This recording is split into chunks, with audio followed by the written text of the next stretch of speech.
Everyone, welcome to Pawan Bagh academy students. I hope सब लोग अच्छे होंगे। तो कंटिन्यू करें हम लोगों का जो चैप्टर है आप लोगों का कंपोजिशन ऑफ मैटर वाला। लास्ट मैंने आप लोगों को कॉलॉइड्स बता दिए थे और बता दिया था मैंने, कॉलॉइड्स कंप्लीट हो गए थे यहाँ तक। नेक्स्ट है आप लोगों का लेट अस अंडरस्टैंड कंपाउंड्स। वैसे तो कंपाउंड्स ऑलरेडी हम लोग पढ़ चुके हैं, अब थोड़ा सा हम लोग इसको डीपली पढ़ने वाले हैं। So shall we start. While studying matter we have see that element is a type of matter having the simplest composition. देखिए हम लोगों ने मैटर में, मैंने आप लोगों की एक चीज लिखवाई थी कि मैटर की जो सबसे स्मॉलेस्ट यूनिट होती है वो होती है एटम। जब बहुत सारे एटम कंबाइन होते हैं तो किसकी फॉर्मेशन करते हैं? यहाँ पर एलिमेंट की फॉर्मेशन करते हैं। जब बहुत सारे एलिमेंट कंबाइन होते हैं तो किसकी फॉर्मेशन होती है? हमारे मॉलिक्यूल्स की फॉर्मेशन होती है। और जब बहुत सारे मॉलिक्यूल्स कंबाइन होते हैं तो हमारी किसकी फॉर्मेशन होती है? यहाँ पर कंपाउंड्स की फॉर्मेशन होती है। तो यहाँ पर आपकी जो लाइन लिखी हुई है, एक सेकेंड, तो यहाँ जो आपकी यहाँ लाइन लिखी हुई है that element is a type of matter having the simplest composition, कि कंपाउंड बनने से पहले हम लोगों का सबसे पहला जो एटम का ग्रुप बनता है, सिंपलेस्ट कंपोजिशन बनता है, वो एलिमेंट होता है। तो ऑब्वियस सी बात है एलिमेंट ही है भाई, फर्स्ट नंबर पे तो हमारा एलिमेंट ही बन रहा है ना। एटम डायरेक्टली कंबाइन हो रहे हैं और एलिमेंट की फॉर्मेशन कर रहे हैं, तब जाके हम लोगों के मॉलिक्यूल्स, देन हमारे कंपाउंड्स की फॉर्मेशन हो रही है। On inspection of the composition of the types compounds and mixture it is learn that they are from 2 or more units. हम लोग कंपाउंड्स पढ़े, हम लोगों ने मिक्सचर पढ़ा, हम लोगों ने एलिमेंट्स पढ़े, हम लोगों को एक चीज तो क्लियर हो गई कि जो कंपाउंड्स और मिक्सचर या एलिमेंट्स जो भी बनते हैं वो 1, 2 या 2 से ज्यादा यूनिट से ही बनते हैं। ऑब्वियस ही बात है, यूनिट्स मतलब जो हम लोग की स्मॉलेस्ट यूनिट होती है। एलिमेंट्स बने तो ग्रुप बना होगा एटम्स का, हमारे मॉलिक्यूल्स भी बहुत सारे एटम से मिलकर ही बने हैं, कंपाउंड्स भी हमारे बहुत सारे मॉलिक्यूल्स और एटम से मिलकर बने हैं, तो 2 या 2 से यूनिट से मिलकर बने होते हैं। whether these units are in a joint state with each other or a separates decides whether the matter is a compound or a mixture। और ये यूनिट्स क्या है? एक दूसरे से ज्वाइंट होती है। ये मेरे पास सॉलिड है, इसमें बहुत सारे एटम्स हैं, एक दूसरे से ज्वाइंट स्टेट पर है, और कुछ कुछ में सेपरेट भी होते हैं। लिक्विड में ले लो, लिक्विड में क्या सारे एटम्स एक दूसरे से ज्वाइंट होते हैं? कभी भी नहीं होते, एक दूसरे से सेपरेट रहते हैं। स्टिल एक कंपाउंड की फॉर्मेशन करते हैं, एक मिक्सचर की फॉर्मेशन करते हैं। आप नमकीन आती है, नमकीन में कितने सारे वो होते हैं छोटे छोटे से, तो एक दूसरे के ज्वाइंट रहते हैं? बिल्कुल भी नहीं, एक दूसरे से अलग अलग रहते हैं, लेकिन स्टिल मिक्सचर है, कंपाउंड है। तो जरूरी नहीं है कि कंपाउंड, मिक्सचर या फिर आपके एलिमेंट में सारे के सारे एटम एक दूसरे से ज्वाइंट हो। दोनों कंडीशन हो सकती है, ज्वाइंट स्टेट में भी हो सकते हैं और सेपरेट स्टेट में भी हो सकते हैं। क्लियर? अब आ जाते हैं हम लोग अपने most important topic molecular formula and valency पर। There is a definite proportion of a constituent elements in a compound. देखिए ये चीज तो आपको पता ही होगी, जब हमारे कंपाउंड की फॉर्मेशन होती है तो उसमें जो प्रोपोर्शन होता है एलिमेंट्स का, मॉलिक्यूल्स का, वो डेफिनेट होता है। ऐसा नहीं है भरे जा रहे हैं भरे जा रहे हैं भरे जा रहे हैं, नहीं ना।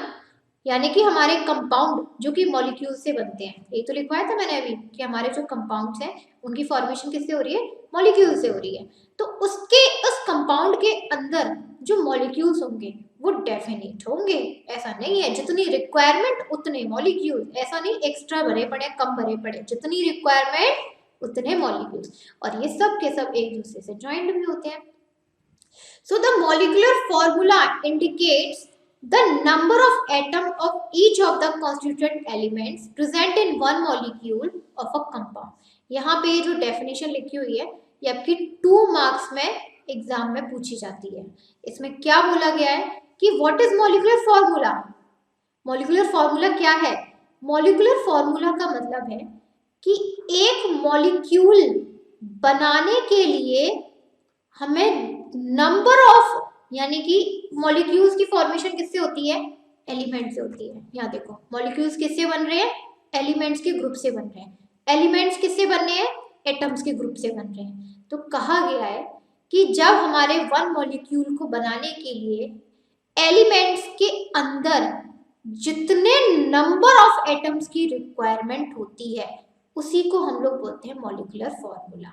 लिखा हुआ है the number of atom of each of the constituent elements present in a one molecule of a compound. Suppose करो इस मॉलिक्यूल को बनाने के लिए, एक सेकेंड मैं अलग से लिखती हूँ थोड़ा सा, कि एक मॉलिक्यूल को, वन मॉलिक्यूल को बनाने के लिए हमें यहाँ रिक्वायरमेंट पड़ी 5 एलिमेंट्स की. भाई मॉलिक्यूल क्या है, the group of elements.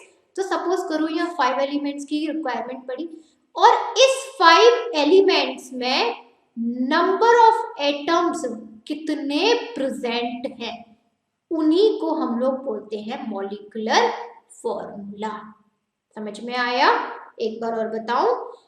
When we have to prepare one molecule, suppose we required 5 elements. मैंने एक सपोज किया है, आई एम नॉट करेक्ट कि 5 एलिमेंट्स में, राइट, मैंने एक सपोज किया है कि 5 एलिमेंट्स की जरूरत थी और उन 5 एलिमेंट्स को बनाने के लिए जितने नंबर ऑफ एटम्स हम लोगों के लगे, that is molecular formula. And a molecular formula includes the formation regarding the symbols of the all constituent elements and their respective number as subscript.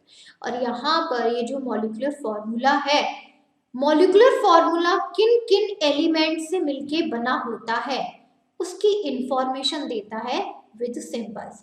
Suppose करो मैंने आपसे बोला, मैंने आपको एक कंपाउंड दिया, मैंने आपको कंपाउंड दिया NaCl, इसे बोलते हैं सोडियम क्लोराइड. ये कंपाउंड है, ये क्या है, ये कंपाउंड है, इसमें मॉलिक्यूल्स यूज हुए. अब उसमें कौन से एलिमेंट्स यूज हुए, एक तो इसमें सोडियम यूज हुआ, ठीक है, और दूसरा इसमें क्या यूज हुआ, क्लोरीन यूज हुआ. तो यानी कि एक मॉलिक्यूलर फॉर्मूला, जो मॉलिक्यूलर फॉर्मूला यानी कि जब एक कंपाउंड बनता है तो हम उसे सिंबल्स में रिप्रेजेंट करते हैं और सिंबल्स हमें क्या बताता है कि वो कौन कौन से एलिमेंट से मिलके बनाए और उसके सब्सक्रिप्ट्स क्या है. यानी कि अगर मैं यहाँ पे लिख दूँ NaCl2, यानी कि इसमें सोडियम और क्लोरीन के कितने कितने नंबरिंग और एटम्स प्रेजेंट हैं. मैं लिख दूँ यहाँ पर Na1Cl2. तो ये क्या कर रहे हैं, ये सोडियम और क्लोरीन एटम के अंदर कितने एटम्स प्रेजेंट हैं उसकी इंफॉर्मेशन देते हैं. That is molecular formula. एक और एग्जांपल आप लिख सकते हैं, मैंने आपसे बोला HCl, इसे बोलते हैं हाइड्रोक्लोरिक एसिड. इसमें 2 एलिमेंट यूज हुए हैं, एक तो हाइड्रोजन यूज हुआ है, दूसरा क्लोरीन हुआ है. अब यहाँ पर भी 1 है, यहाँ पर भी 1 है. जब 1 होता है तो लिखते नहीं है, ये तो आप सबको पता ही होता है. तो यहाँ पर 1 है, यहाँ पर 1 है. इसका मतलब क्या है कि इस मॉलिक्यूलर फॉर्मूला में जो हमारे एलिमेंट यूज हुए हैं उन दोनों के पास कितने कितने एटम्स ये है, 1 एटम्स है. तो मॉलिक्यूलर फॉर्मूला क्या कर रहा है, मॉलिक्यूलर फॉर्मूले को हम लोग सिंबल्स में यूज लिखते हैं जो हमें उस एलिमेंट की नंबरिंग और नंबर ऑफ एटम्स दोनों चीज को रिप्रेजेंट करता है.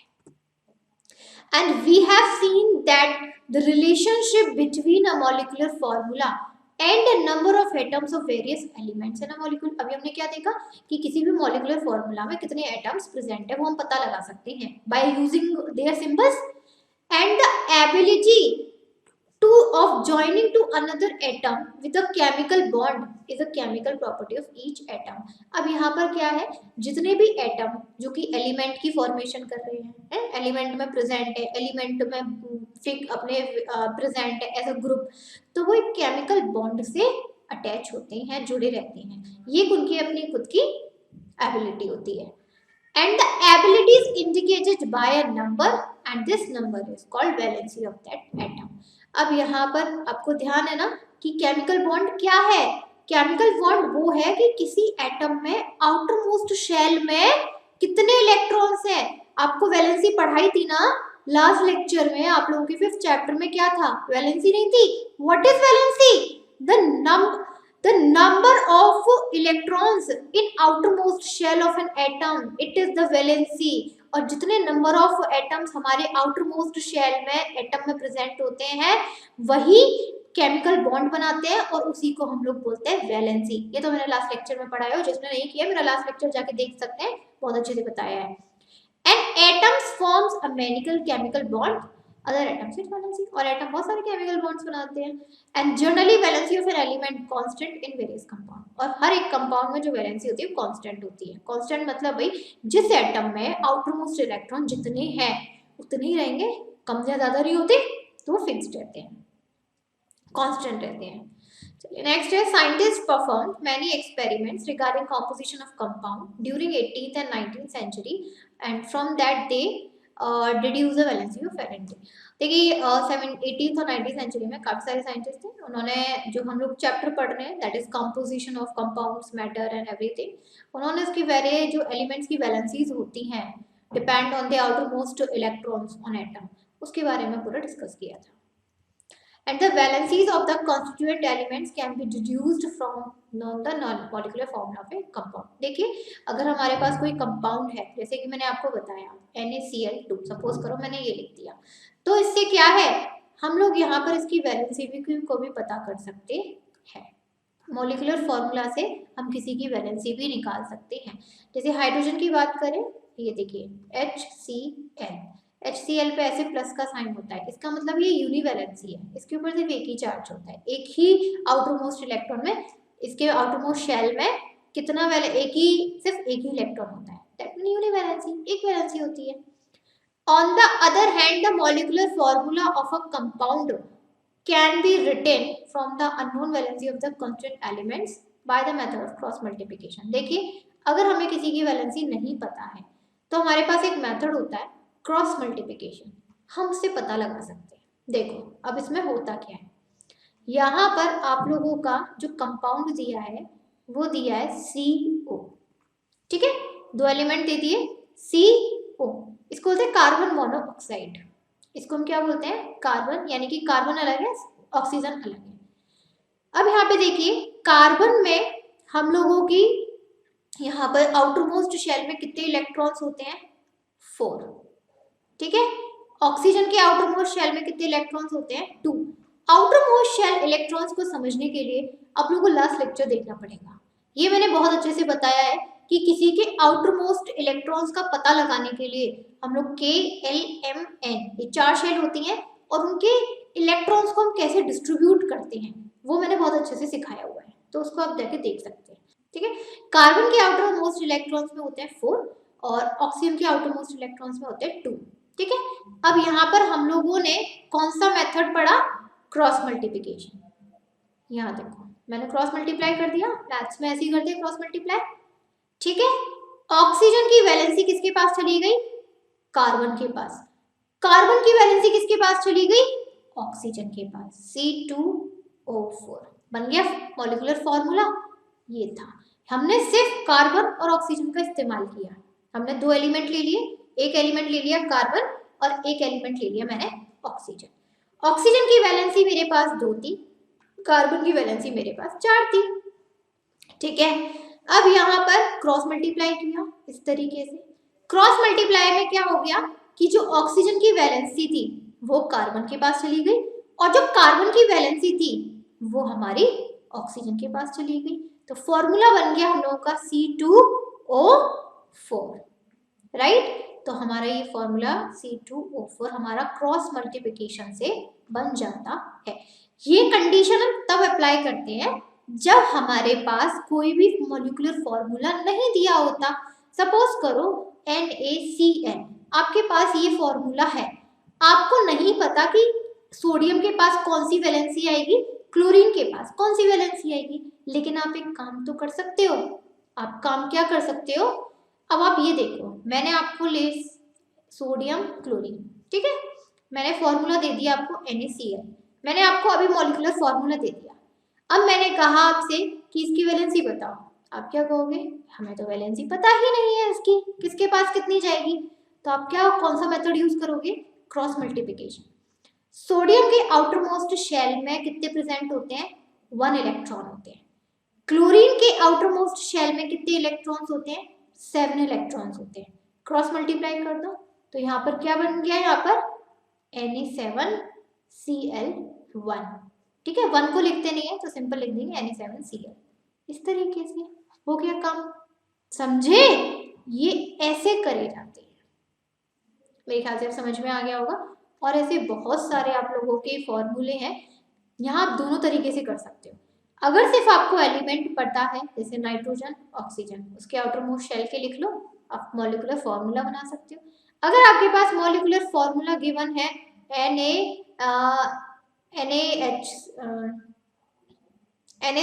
क्या बताऊं इसमें, NaH2 सपोज लिख लो, ठीक है। अगर आपको मॉलिक्यूलर फॉर्मूला पता है तो सोडियम और हाइड्रोजन का अलग अलग करके तो भी आप बैलेंसिंग पता कर सकते हो। दोनों मेथड से करते हो, ये दोनों मेथड ही क्रॉस मल्टीप्लिकेशन पर आपका क्या है, बेस्ड है। अब इसमें एक चीज थी, अभी हमारा फॉर्मूला कौन सा बना था बेटा, C2O4 बना था। अब इसमें से कॉमन फैक्टर लोगे तो क्या लोगे, मैथ्स में होता है, मैथ्स अभी हम समझ लो मैथ्स चल रही है, कॉमन फैक्टर होता है कि नहीं होता। अब इसमें से कॉमन फैक्टर क्या ले सकते हो, 2 लिख सकते हो, नहीं ले सकते। तो अब क्या करो, इस 2 को डिवाइड कर दो, तो 2 से 2 पूरा पूरा डिवाइड चला गया और इसको 2 टाइम कर दिया, फॉर्मूला क्या बना, CO2 बन गया। तो आपने क्या किया, अगर आपके पास कोई एक ऐसा मॉलिक्यूलर फॉर्मूला बन रहा है जिसका कॉमन फैक्टर आप निकाल सकते हो एंड देन उस कॉमन फैक्टर से आप डिवाइड कर सकते हो, तो करिए, ठीक है, डरिए नहीं, करिए। जैसे अगली एक और बात बता देती हूँ, यहाँ पर क्या था, हमारा मॉलिक्यूलर फॉर्मूला बना C2O4। मैंने देखा कि इसका कॉमन फैक्टर क्या है, इसका कॉमन फैक्टर 2 आ रहा है, तो मैंने क्या किया, मैंने इसमें से कॉमन निकाल लिया 2, अंदर क्या बचा C, क्योंकि मैंने इसको निकाल लिया, और O से जब 2 का चला गया, 2 2 से 4 होते हैं, तो अंदर कितना बचा, CO2। अब इसका नया फॉर्मूला बन गया, इसको हम लोग बोलते हैं कार्बन डाइऑक्साइड। गैस बन गई कि नहीं बन गई, कार्बन डाइऑक्साइड, ये लोग बन गई, ठीक है। यानी कि पहले मॉलिक्यूलर फॉर्मूला बना बाय यूजिंग देयर वैलेंसी, तो कुछ और बना, उस वैलेंसी से कॉमन फैक्टर निकाला तो कुछ और फॉर्मूला बन गया, कार्बन डाइऑक्साइड गैस बन गई और दूसरा मॉलिक्यूलर फॉर्मूला बन गया, ठीक है।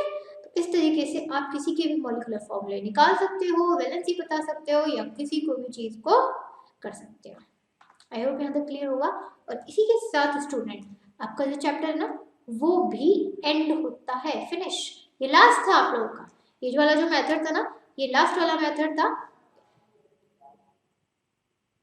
जो कि आप लोगों के अभी तो ये सिर्फ बेसिक वाला पार्ट बताया गया था कि हाँ इस तरीके से आप वैलेंसी और फॉर्मूला बना सकते हो।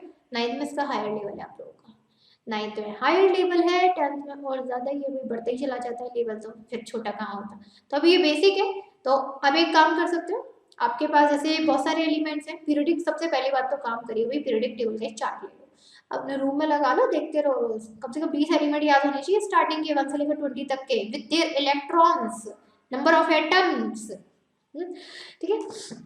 तो उसमें क्या कर सकते हो आप, अब कोई भी एलिमेंट लीजिए, एलिमेंट के पहले तो आउटर मोस्ट भाई कितने एटम्स हैं, कौन कौन से शेल में भरे जा रहे हैं वो करो, उसकी भी प्रैक्टिस होगी। फिर आउटर मोस्ट शेल में कितने इलेक्ट्रॉन्स बच रहे हैं वो उनकी वैलेंसी होती है, उनके नीचे लिखो मॉलिक्यूलर फॉर्मूला वाला, प्रैक्टिस, राइट। आपको किसकी जरूरत है, आपको प्रैक्टिस की जरूरत है। अगर आप इन चीजों को ऐसे ही छोड़ दोगे, अरे ठीक है यार कर लिया, तो ये चीज कभी नहीं हो पाएगी, तो आपको इनके लिए करनी पड़ेगी प्रैक्टिस। तो जितना आप प्रैक्टिस करोगे उतनी चीजें आप समझते जाओगे, सीखते जाओगे, ओके। ये चैप्टर भी आपका फिनिश होता है। चलिए अब आपका नेक्स्ट चैप्टर स्टार्ट करेंगे नेक्स्ट लेक्चर में, इसके लिए, लेकिन वो नेक्स्ट चैप्टर भी कहीं ना कहीं से रिलेटेड है, तो इसके लिए क्या करना, इसको पूरा रिवाइज कर लेना।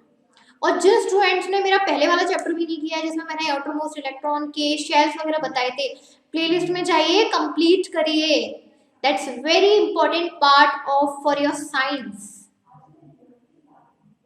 ओके।